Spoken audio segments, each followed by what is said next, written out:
नेहरू चीन के साथ अच्छे संबंध चाहते थे, इसीलिए उन्होंने तिब्बत चीन को दे दिया। और साथ ही सीडीएस जनरल अनिल चौहान ने नेहरू का पर्दाफाश करते हुए बताया कि कैसे उन्होंने चीन में अपने दोस्त को खुश करने के लिए तिब्बत को उपहार में दे दिया।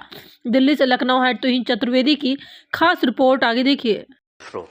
So on independence, of course, the British left, and they had to leave one day, and it was for India actually to decide where our front is. So Nehru probably knew that we had something as a McMahon line in the east, we had some kind of a claim in Ladakh area, but it was not here.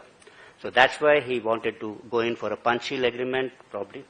And for the Chinese also, it was because when they had kind of liberated, so-called liberated Tibet, they had moved into Lhasa, they had moved into Xinjiang.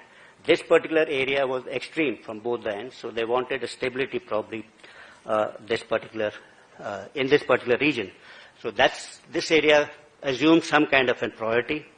So independent India was keen to build good relationship with China, and once it gained independence in 1940, China, once it was independent in 1949, it pursued neither its claims for enclaves and gave up the special privileges which had inherited from the British. I forgot to mention that British also, after the Young Husband expedition, because of this great game which was taking place, did inherit some privileges like keeping of armed escorts and trade agents. And in the middle sector, they were at Ghatok. So once Tibet was occupied by China, so we gave up those privileges. We recognized China as for its permanent seat in United Nations, and this Himalayan buffer which was there between us and Tibet, that evaporated, and that would convert into a border. In 1954, India recognized Tibet as part of China. Both countries signed the Panchsheel Agreement. With this, India assumed that it has settled its border, the northern border, the only area which we assumed that was not settled, through a formal kind of a treaty.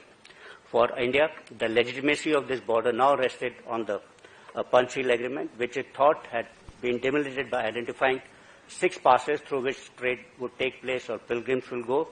That are Shipkila, Mana, Niti, Kangri Bangri, and Dharma and Lipule.